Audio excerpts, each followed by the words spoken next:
At 16, Ernley was tall and handsome, his eyes a deep blue, the dark ringlets of his hair artfully coiffed. He could be charming, Ray knew. The sisters certainly all adored him, but then they'd never seen the real Ernley. "What were you arguing about?" he asked brightly. Mitsue grabbed Ray's hand and tried to steer her away, saying under his breath, "Ignore him. Come on, let's go." Ray twisted in Mitsue's grip. "Whether your dick looks more like a slug eating an old salami sandwich or an anteater with a hair lip." Ernley's smile flickered. Briefly there was a flash of something cold and icy in his brilliant blue eyes, but then he regained control and the smile returned. "Funny," he said. "Ray, tell me if this is true. Were you seriously crying in class?" "She was calling for her dad," Floret said while Barnes pretended to sob and wipe at his eyes.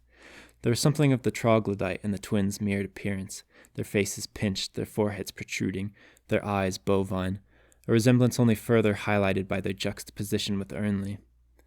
It was true, of course, what they said. She'd fallen asleep in class. One moment she'd been watching the lights out over the city, only dimly listening to Sister Valor describe the pacification of Sotsu, and the next she was back home, once more descending those wide, curving stairs.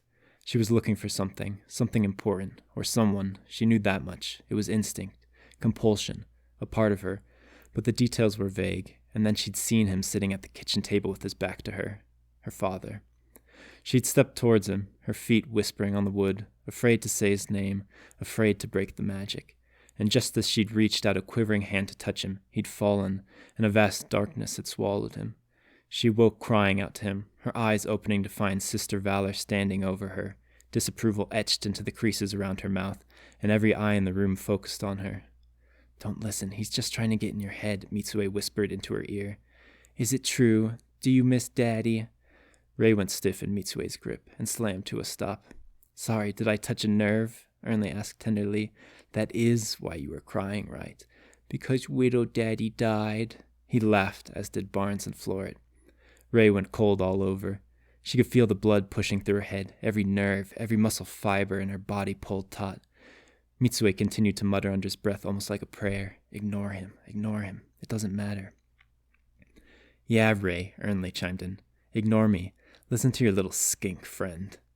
And just like that, something inside of her snapped, and it was as if all the pain and frustration she'd been feeling suddenly surged up in a tidal wave of boiling blood. Her mind went blank. She was moving before she knew what was happening, charging directly at Ernley, her feet chewing up the distance, her fist raised to strike. She saw something close to fear in Ernley's eyes, right before Mitsue tackled her around the middle, and they both collapsed to the floor in a ball of twisting limbs.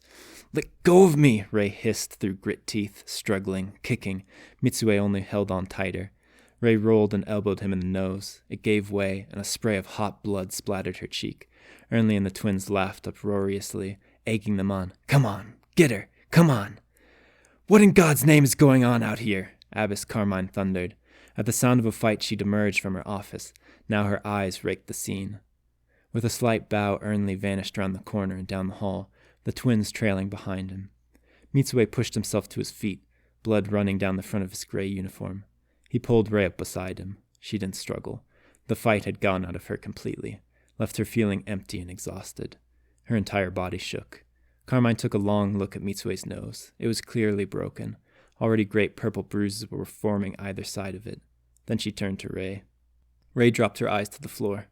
"Look at me," Carmine said, and her voice chilled Ray to the bone.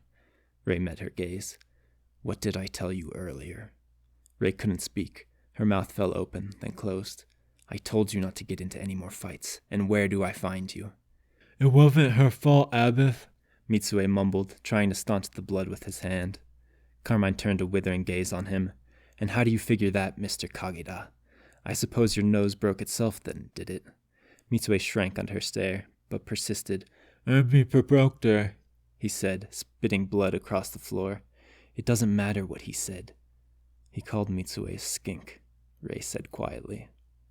Carmine sighed and shook her head, some of the anger seeming to drain from her.